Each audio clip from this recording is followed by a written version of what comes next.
Alright.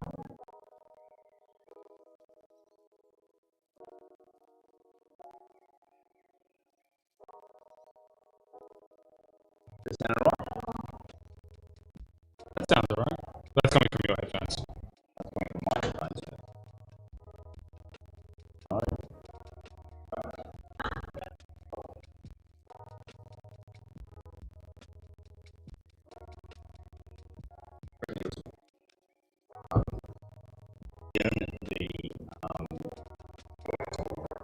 In my bag. Shotgun rifle. Oh, okay, yeah. And We'll just go to that. yeah. I've got some of these here will work if you had to use them with Bluetooth. You want to use business? Give us half a second. We'll just need the box to box on it as well. I don't know whether they're actually charged. That's the only thing. They should be still there. That should be alright. It'll be in the flip out back case, not my personal case, the flip out back one. Yeah. Oh, give me half a second. Hey, let me play the All By Myself song. I was playing, do you know that song? By Eric Carmen? Yeah. I did let me talk about it. Yeah. All by myself, don't wanna be all by myself anymore.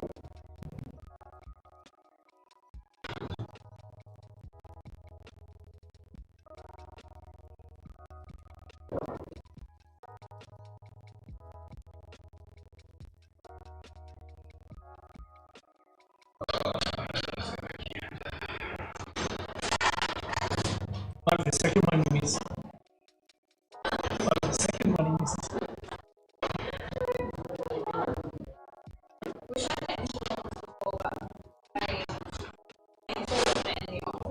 Oh, that can certainly. Yeah.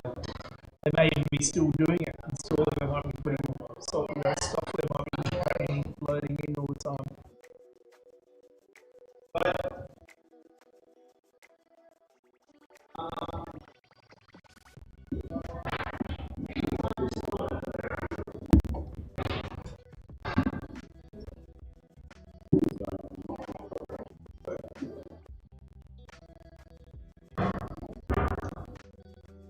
As I say, we can use these if you can Bluetooth it to your to that. That's Actually, not might the, be okay. it's not the mic. No, it's the internet. Yeah, right. Internet connection. Yeah, they're right. Alright, can anyone let us know if the sound happens to improve?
Alright, if you would close down anything that you've got, because there'll be a third video that'll start now. I've completely cut off the stream. I'll have a quick gander at what we sound like. Hopefully we sound like something. Hey, we're good. We're good. I think we're actually good. We're good. We're good. Yeah. Cool. Alright. Fuck! It's alright. Go for it. Got to get the adrenaline going somehow. Yeah, I know. That's a really great way to do it, mate. Give me some fucking wine. You want some wine? Oh man, I tell you what. How tough was that? Christ. Well, we're running off a shotgun mic here, and we're all literally like completely jerry-rigged the crap out of this. We do have, seriously, audio issues. Drink, yes, Justin Hess, we will.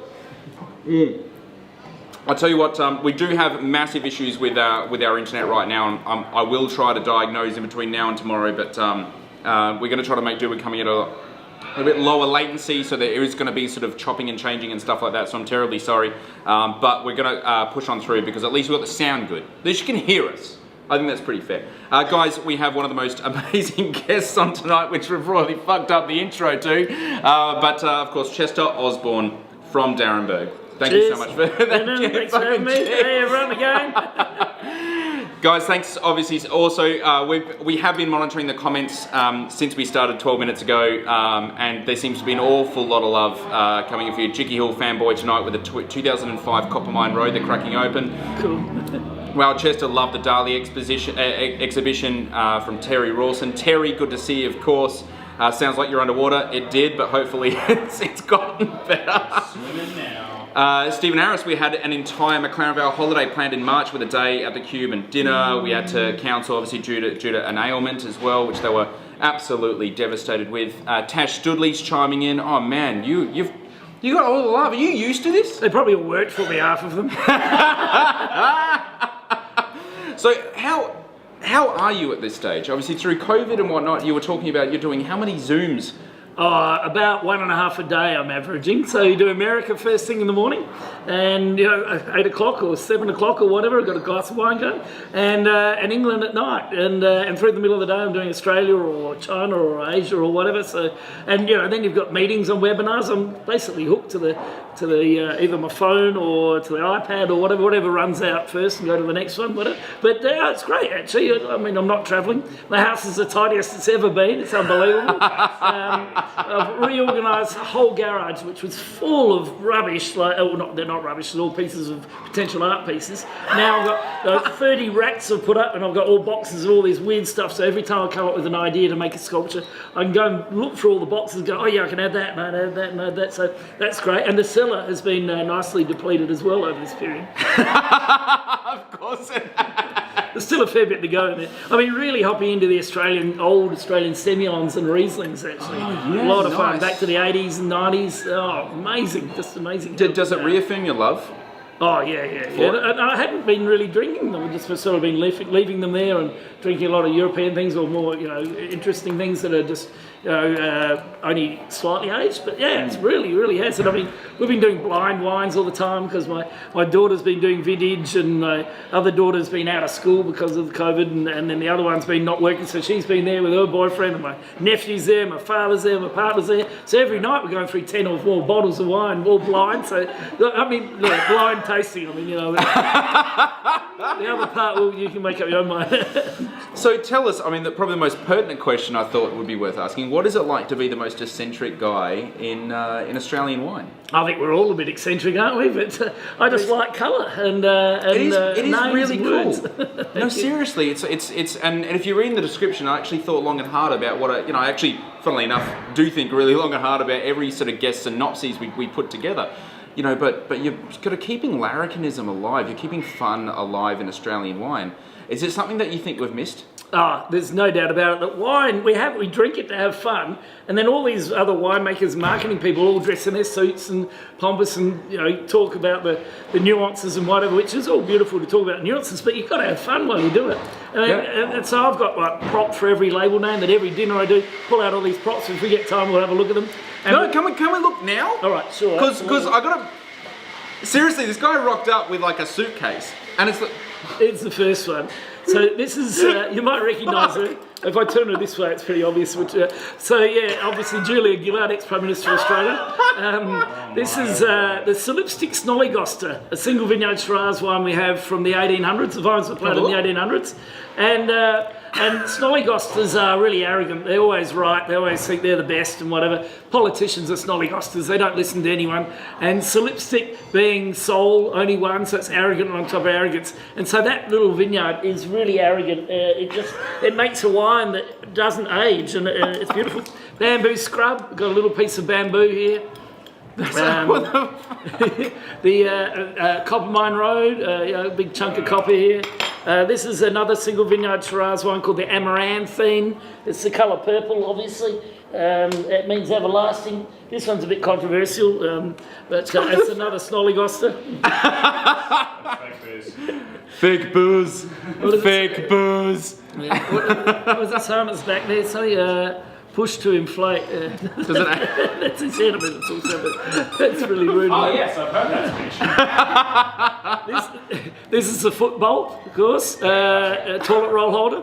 Doesn't mean the foot bolt gives you the shits, unless you drink too much of it, maybe. This is the 8-iron. It's a putter, but you know we've got an 8-iron as one of our wines. The Garden of Extraordinary Delights. This is flower. This is a Chardonnay, the lucky lizard. The lizards get through the rollers of the crusher and come out alive, and they're bearded dragons. And Sometimes, I mean, we hope. I mean, they're definitely all the time. I can't speak for what they've excreted on the way, but people say that we've lost a bit of body now that we're not killing the lizards anymore. But I say actually we've got more body because it's the blood was going into the wine, and blood actually finds the wine, removes a bit. Well, it does, yeah. You used to be able to add ox blood years ago. Yeah. But you can't now anymore. But that's exactly. Did you used to? No, it was before me. Was before you? Yeah. I'm old. I've always wanted to know what it looks like on a Cellahan's face when you just give him a big old thing of blood and you're like, shove it in there, and you're like, what? They don't make that noise, but and even longer because the Khaleesi virus came out. The rabbits have turned vegetarian. The foxes have turned vegetarian and are eating the grapes and farting everywhere. Yeah. You see droppings everywhere all the time, and so I've got a whoopee cushion up the backside of the fox head for the funky farting feral fox. We've got the hold on. Get this thing here. Is this like a He's like fucking Mary Poppins. It never ends. This is the Galbo Garage, the board opening, the dunny outside.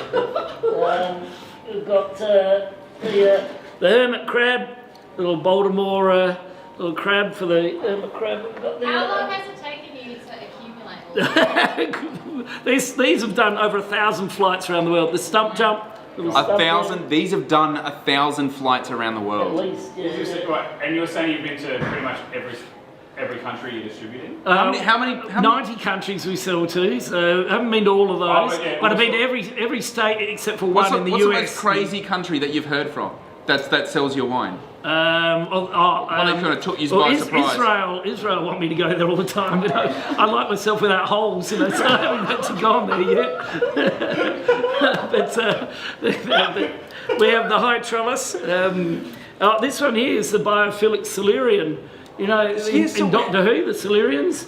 So the Silurian hypothesis is that there is intelligent life beings on this planet before humans, maybe 150 million years ago, and it's been wiped out, we don't know. Which would be the same thing as if we get wiped out tomorrow, then no one will know we were ever here. So that's actually the oldest vineyard of Cinsault, the only old vine vineyard of Cinsault in the Claren Vale. Legit and it's Cinsault. nearly 70 years old, and it's been hiding there all the time, and biophilic means loving things all life, so we love it, it's beautiful. Yeah, biophilia, it's like a legit thing. It's like the love of it's not just life, but sort of life-forming things. It's literally the concept around Amazon, like the company. Yeah, exactly.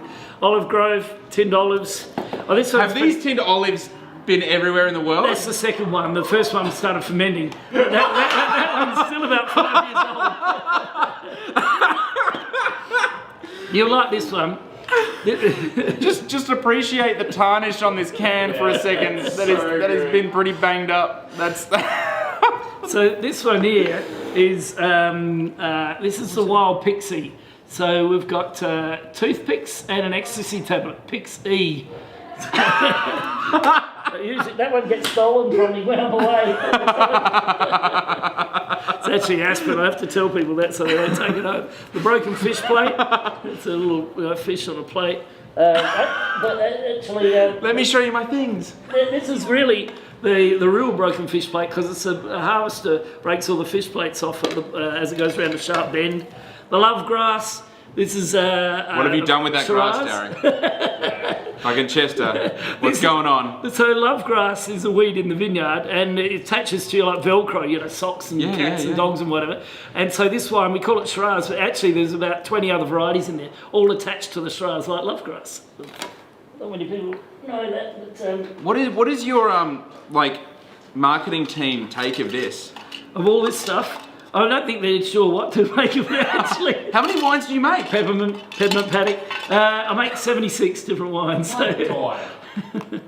Yeah, apparently that's. What's the You might recognise that one. the cube? Of course, the cube. Yeah. Hey, this is so cool! Like the way that it's been done. It's a real one. Yeah, exactly. Try and solve it. Yeah, but I mean, is this if I went like that, does that just fuck you up? Oh, now? it doesn't It's really like- matter. I mean, I don't know. It might be already messed up. That's really cool. Yeah. That's That would fantastic. be really good merch. That's amazing merch, Yeah. isn't it? You should sell these at the Cube. Yeah, Seriously. We do. We must.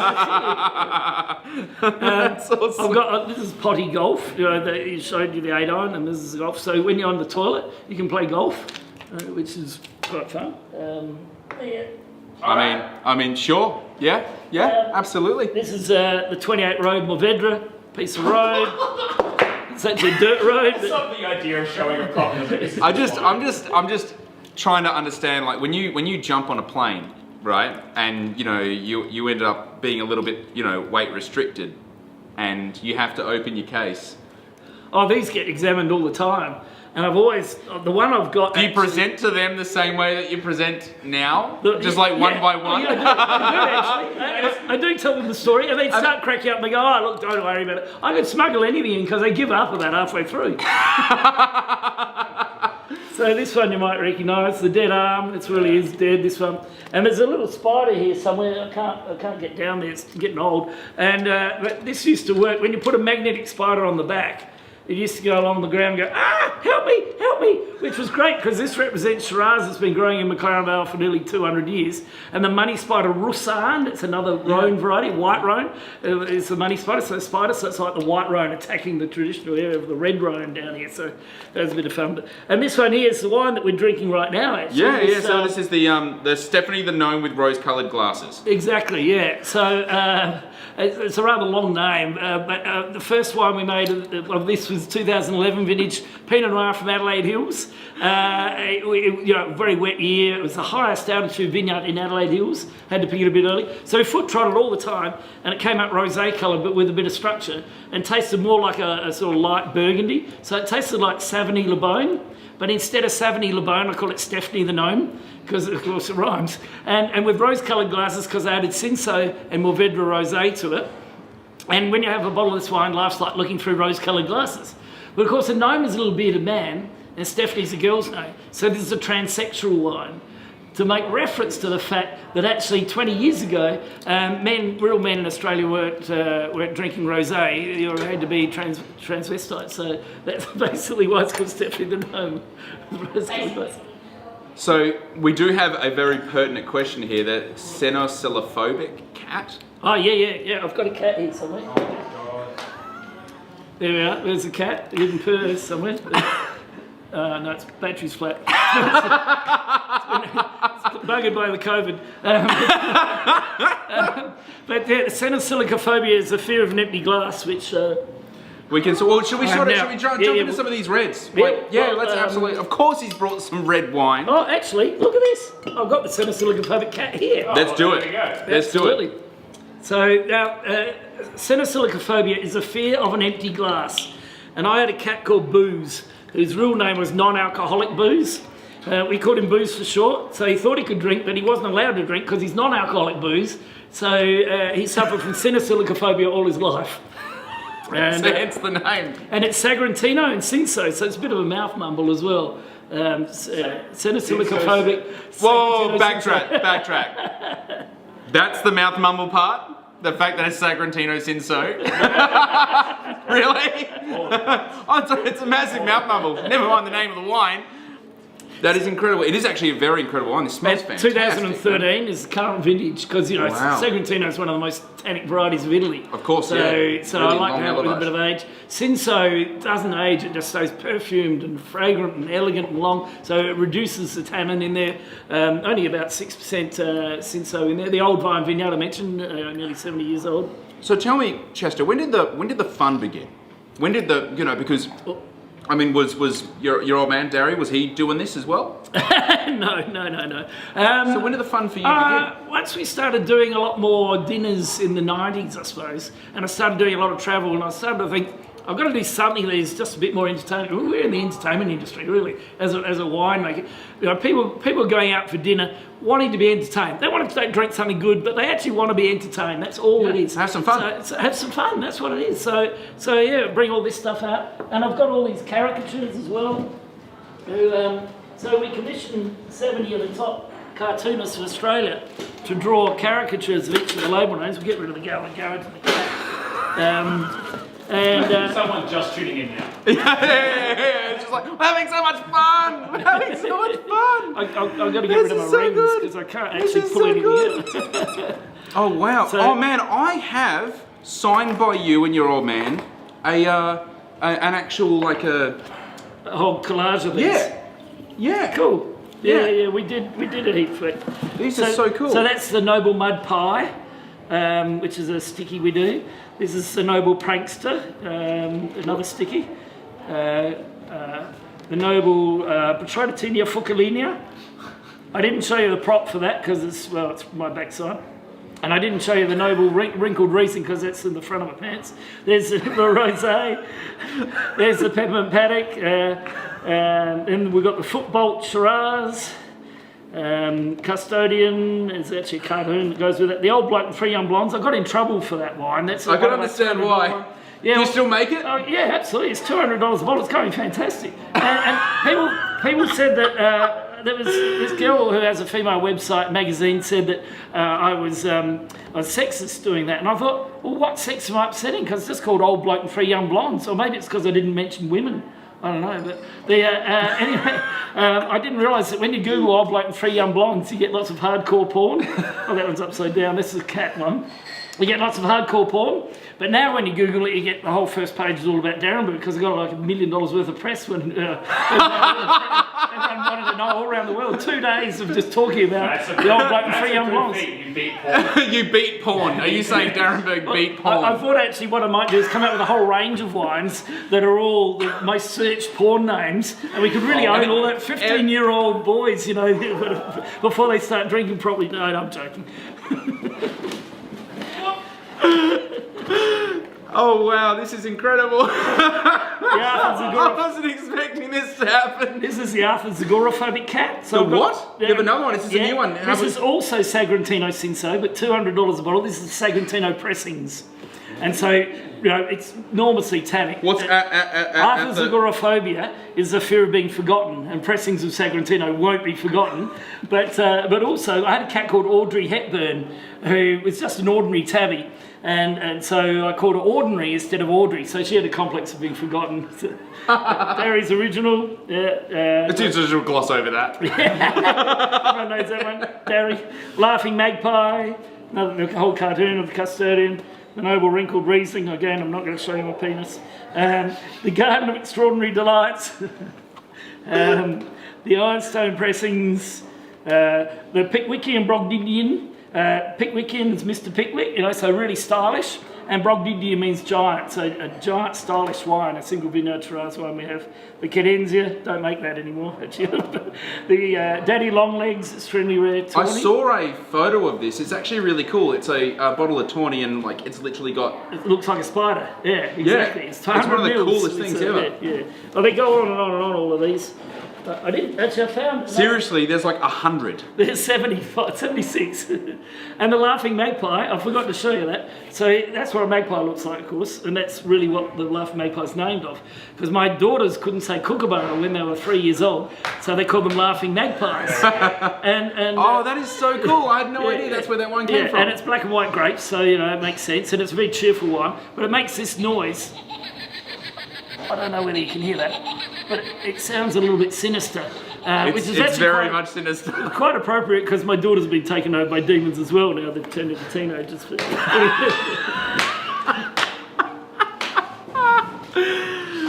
So Yuko Frost has asked, wait, was Chester in the movie Alice in Wonderland by Tim Burton? Tim Burton. Wrong vowel. So this, you didn't answer my question, mate. When did it start? Oh yeah. When did it So in the start? 90s, yeah. In the 90s. Yeah. When I started doing all these dinners overseas and interstate, and I was actually quite nervous about it at the beginning. I thought, they're going to think I'm really weird and this is just really strange because no one's been sort of does this stuff. But there's got to be one. And I thought I'll just give it a go and I did it and people just loved it and laughed but you need to do stuff that people remember. Now that's why the cube exists. So that people can remember it. Everyone who goes there is never going to forget it. And so this is just another extension. The cube's an extension on from all of these things. And it's another toy, isn't it? Really.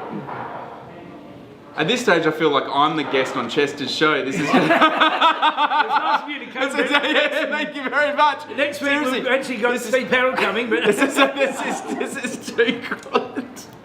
I didn't know any of this existed because I've got some props. I'm like, yeah, bring the props in, thinking it was like bottles of wine or something like that. This is just too good. Probably by far my favourite one is just the mard crushed up. Check that out. There's a patina, man. That is a patina.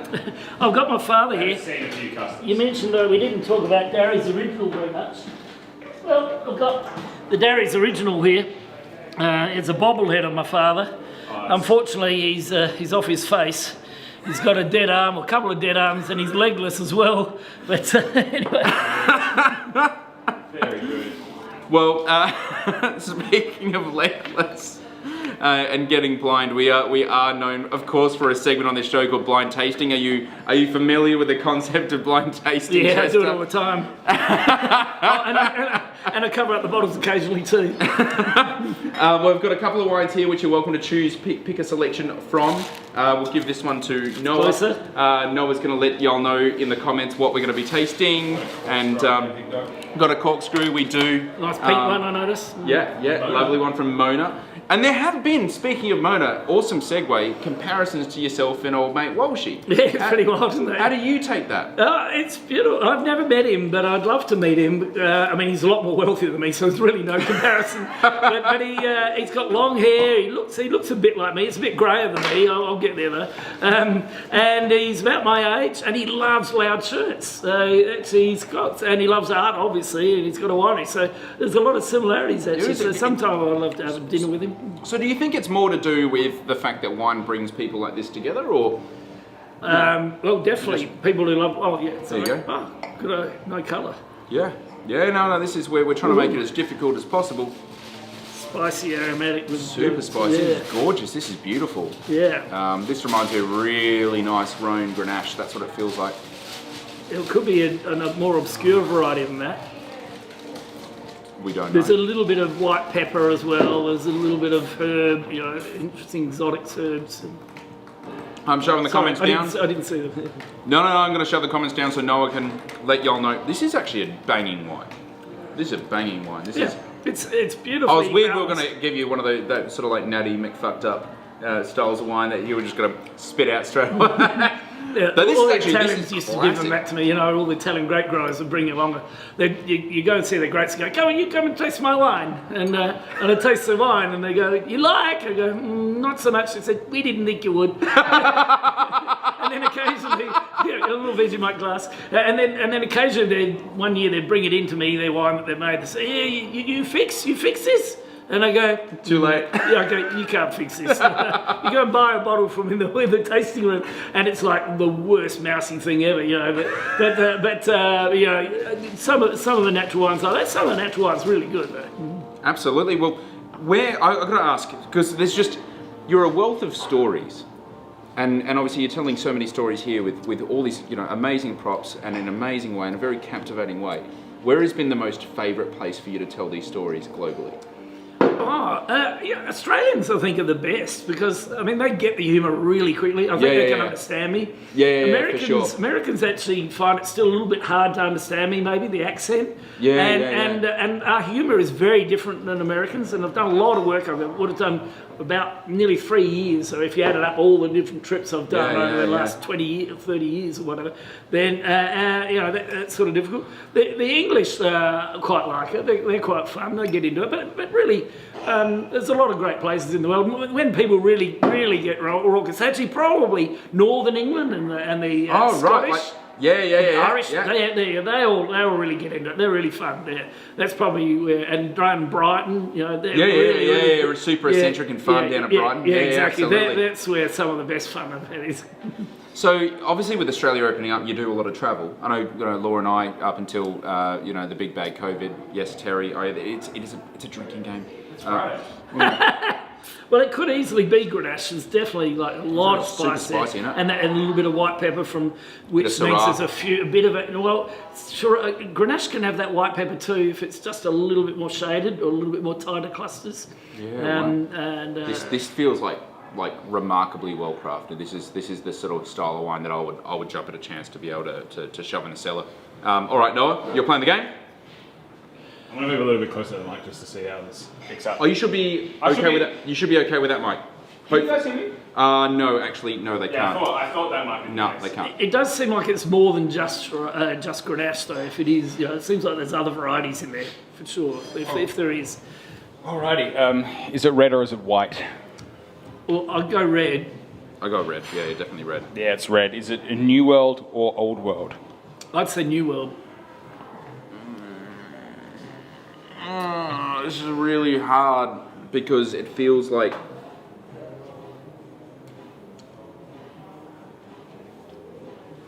it's either New World made by a winemaker that's trained in the Old World made by a winemaker that's trained in the New World. This is so contrived, or this is so incredibly contrived because or it is an Australian wine or a New World wine. I think it's Australian. Made by a Australian trained winemaker that is trained overseas.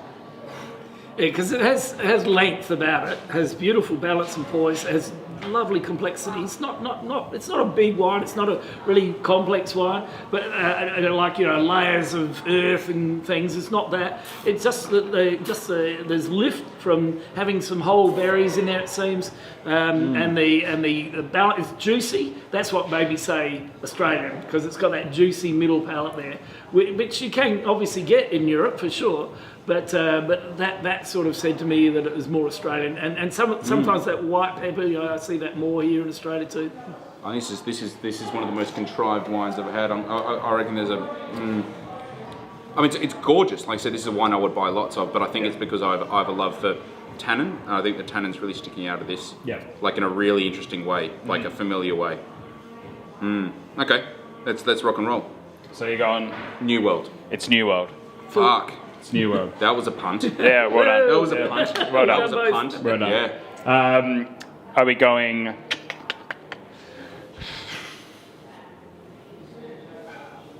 Let's go crazy hard. Chile, Australia, United States. It's Australia. Australia because of fruit, like mid-palate weight fleshiness. It's just It's Australian. Is it Tasmanian, South Australian, or Victorian? South Australian. Well, I mean, if it's Tasmanian, it's going to be Pinot, isn't it? Not Grenache. We don't know the variety yet. And it could easily be Pinot, actually, because it does have a stalkiness in there. I think it's Nebbiolo. Oh, you reckon it's Nebbiolo? Tannin profile, fruit weight, fleshiness. This is really well made Nebbiolo. This is really, really well made. It's just been used. The oak treatment's really odd. It's really different. That's what I think's throwing me off towards the Grenache way, because it's like someone that's paid some big money for decent oak on a. Well, I mean, look, it could be extra. I could be completely off base, but it just feels so. The tannin profile feels so familiar. See, I was going to go Narrow Daviler straight off the bat. That's what I thought it was, and quite because of that interesting exotic herb thing. It just makes me look like what the modern Australian versions of Italian varieties is like, or Menthea or something like that. Menthea. But there's not many Mentheas around. Yeah, but if they were from Adelaide Hills, I reckon this is from South Australia. Yeah, South Australia. This is a wine from Victoria. Ah, okay. Okay. So, this is a multi-region blend within Victoria. So I can't really go any further. So we'll go to variety. Is it narrow? Is it Sanj? Is it Nebbiolo? I'm going to go Sanj. Because it just seems just a little bit more juicy than what I see in Nebbiolo. Although I can see why you say it. There's reasonable tannins, but Sangiovese can have tannins. The savouriness can be quite Sangiovese-like, and that sometimes you see that white pepper as well. And you know, it's elusive sort of fruit characters in Sangiovese often. So I'm going Sangiovese. I reckon I know this wine. We'll go. But I haven't tried this wine for a while. Yeah. Go. I'm What is suffering it? from cinethylocophobia.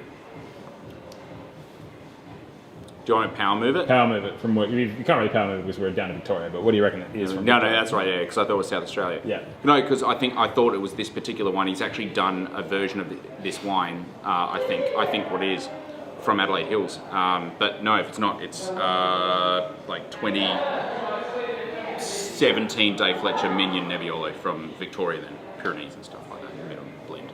This is a 2018 Dave Fletcher, the Minion Nebbiolo from Victoria. Oh, well done. Fucking hell! I mean, Seriously? The fact that you were like, it is a New World producer that has trained in the old world. I'm like, fuck. Is the head winemaker Toretto? Well done. Yeah, wow, yeah, it's an odd one. That's an odd Nebbiolo. I've never had That's- this wine, yeah. Yeah, that's really cool. So Dave Fletcher, you know Sarah Yeah, I Fletcher know from Adelaide? Dave Fletcher. Yeah, absolutely. The Minion Victorian. Yeah. Yeah, multi. I've had his regional. wine, so Um, I did super I fun, did a Nebbiolo in 2001 wow. from Adelaide Hills. Before it was cool, mate. That's right. Before it was cool. Yeah. Duncan McGilvray sold me his fruit. And, Yeah, right. And Kevin O'Brien from Kangaroo Road, we both got he got a few tonne, I got about 6 tonne. And, fermented it on skins and extended maceration or whatever. And afterwards, Duncan came to me, he said, I want some of that neb. Can you sell me some of that neb? It's like about 10 months later. I said, well, you can have the 2 barrels that have been topped. And there was so I'd top them, because, we top all the barrels and then top that with another variety. So there were heaps of Shiraz in those. And he blended it with a few barrels of Kangaroo Roads, and 4 barrels in total. And that became the first Longview Nebbiolo. Oh no way! And he was Shiraz in it, and Seriously? everyone raved about it. And no one ever knows till now that there was that. And he's not here, unfortunately. You guys got the scoop. Seriously, no, and they're doing some amazing work with Nebbiolo. Yeah. With Yeah, a it's whole good. plethora of 75 wines. 76. 76. We've got a few more coming out though shortly. Are you introducing any different varieties? Well, we've got Nerodavla, Menthea, Montepulciano. So what's driven you towards those particular varieties away from what you're... The climate change. I mean, why do we say that Shiraz, Cabernet and Grenache are the Yeah. main varieties we're claiming about, and we haven't even tried all these other Italian varieties? Yeah, And ripening is now a month earlier than it was 40 years ago when I started making wine. And right. so you wouldn't have been able to grow Menthea back in those days. It would never get right. It wouldn't have got right. No, whereas now, it ripens about 5 or 6 weeks after Shiraz and works fantastic. In fact, I've got one here. Seriously? Yeah, the Anthropocene epoch. Let's have a look at it. So it's called the Anthropocene epoch. This is also 2018. So 100% Menthea? 100% Menthea. Yep, from Blewett Springs in McLaren Vale. A lovely variety from Spain, from up in Bierzo, north of Portugal, and it has Noah, check this out. Yeah, man. it's It's still my favourite variety to pronounce. Menthea. Menthea. You know why they lisp? Because there was a king many years ago that had a bad lisp, and he was a very popular king. So they all actually said, "We'll all lisp in his honour," and then they never stopped. Seriously, is this like a true story? Can someone really? I don't know whether it's true. That was so convincing though. Seriously, that was remarkably convincing. We do have another segment on the show that we do need to do. We haven't done it in a little while, and people have been begging for it. It is junk food wine. Because I reckon I've got something for this. I love a bit of junk food. Oh, it's delicious.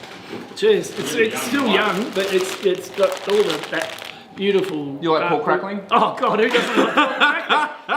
I left a piece out on the bench actually for my partner today. As a surprise. She's addicted more than me. So we're gonna dive into some pork crackling here. I've worked out how to cook the most amazing pork crackling. And how do you do it? How do you do it? Pork Pray tell. belly. The Yep. secret to a great pork belly is to take it out of the packet, put it in the fridge for 2 weeks.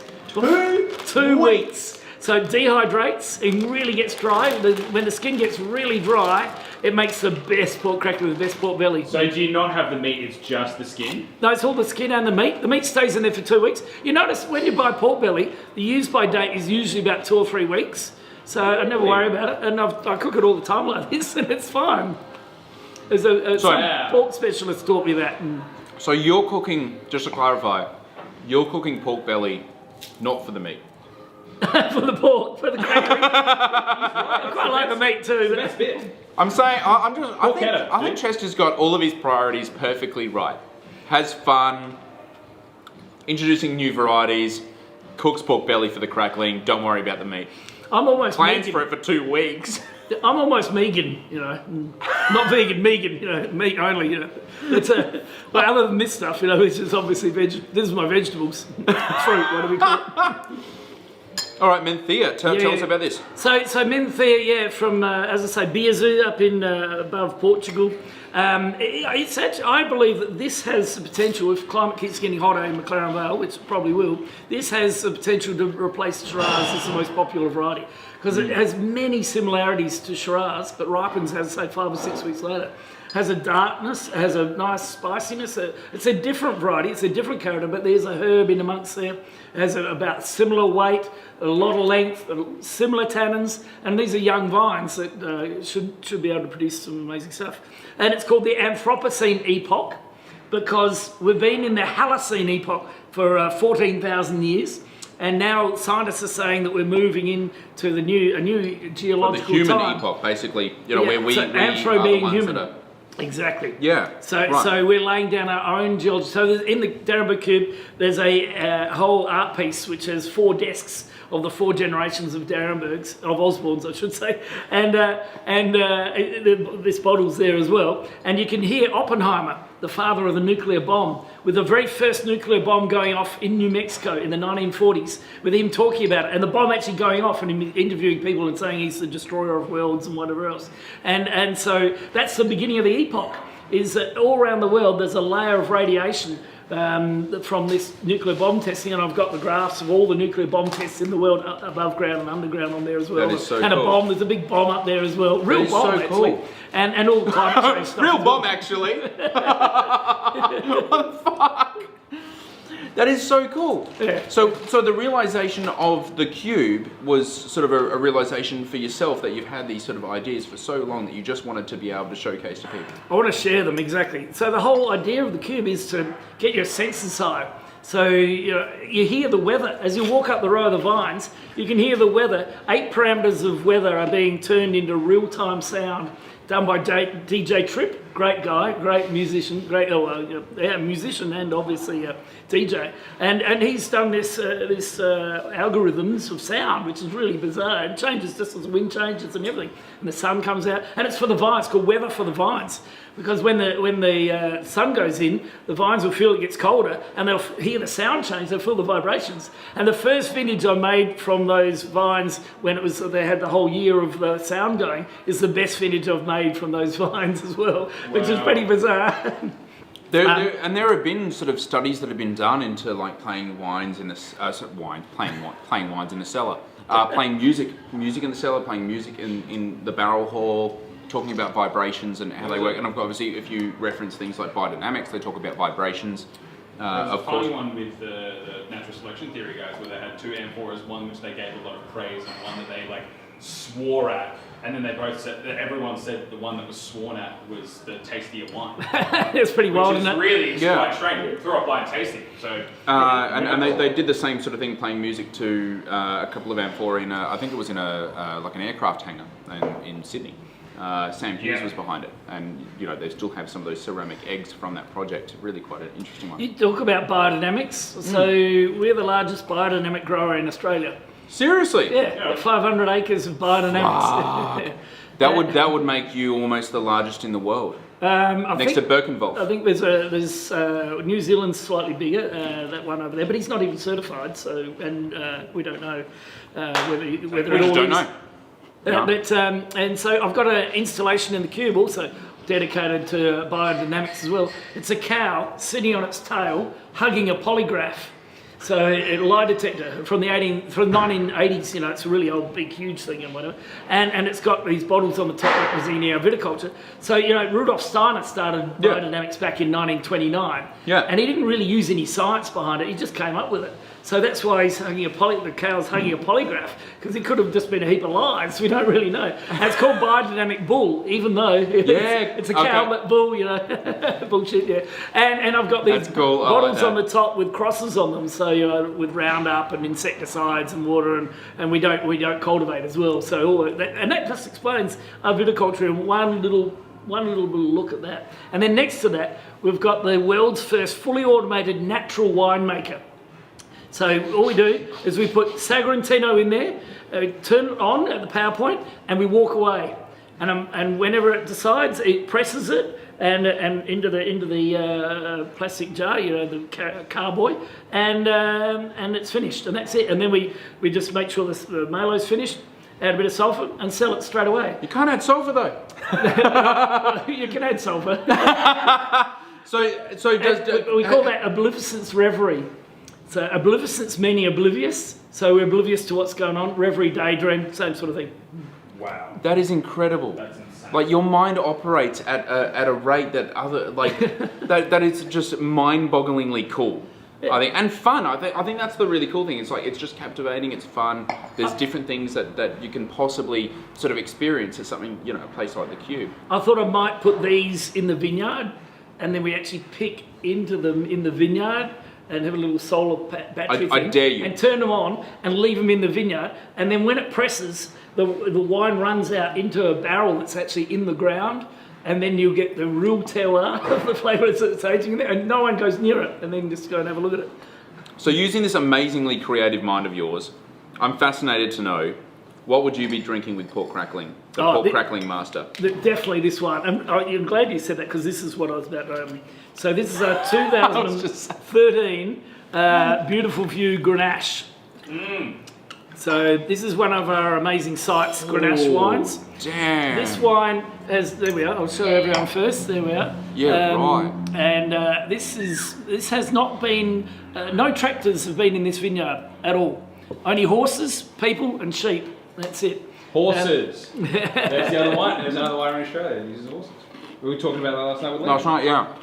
And so this is the oldest vineyard of Grenache in McLaren Vale, planted in 1912, just below, just to the north of the Darrenberg Cube actually, it's low yielding bush vines obviously. So 2013 is a year that actually things look quite Barolo-like. The tannins are really long and fine, and lots of them, pretty really insane, fragrant length. And Right, this is insane. Like the fruit, I've never had. It's Grenache that tastes like real Grenache. yeah, There's like milk that tastes like real milk. Like seriously, it's Grenache that tastes like legit, like amazing, utterly delicious, fragrant, ethereal Grenache. This is, what does that set me back? What's that? $100. Well, yeah. Yeah, it's about. Yeah. So I would That is actually well priced. happily pay $100 dues for this particular wine. This is amazing. We do 3 single vineyard Grenache wines that are named after their district rather than the vineyard. So this one's the one near the winery. So this is on like Terra Rossa soil, red earth on limestone. Yep. And so this one is a bit closer to the sea than the other 2. And so the donal variation isn't quite as much as the other 2. And the having the red earth gives a nice silage-like note to it, and a nice richness and complexity to it. The other one's Blewett Springs, which is quite a way inland and another 100 metres higher, deep sand on clay, but actually the sand there, that part of the vineyard is quite shallow sand, and that's all perfume, really lovely perfume, and not quite as silagey and juicy and very long perfume length. And then the other one is called McLaren Sand Hills, which are to the south of Blewett Springs, again inland on these sand dunes there, and they're quite young geologies, only 2.4 million year old sand on sandstone. And that sandstone's really friable, sometimes has clay in it, and so they can go down in there, and they're really earthy, like you see soot and iron and really richer characters and more tannic, rustic characters, but still with this beautiful lift of Grenache as well. So they're all three of them. They're really, really interesting to look at. We should do that sometime. Have all three on. I'm down. Yeah, sounds good. Seriously, I'm down. Like this is Grenache's. I'm quite often. And I say this harshly, it's pretty unfair. I'm quite often disappointed by Grenache, but only because it's not made like this. Like this is Grenache in a Pinot maker's hands. This is like a real deft hand, and even like yeah. I mean, what's the vintage on this? What was the 13? Yeah, so you guys are big on élevage as well. Yeah. You know, and that's an amazing sort of character to be able to pull out of any particularly great variety that sort of.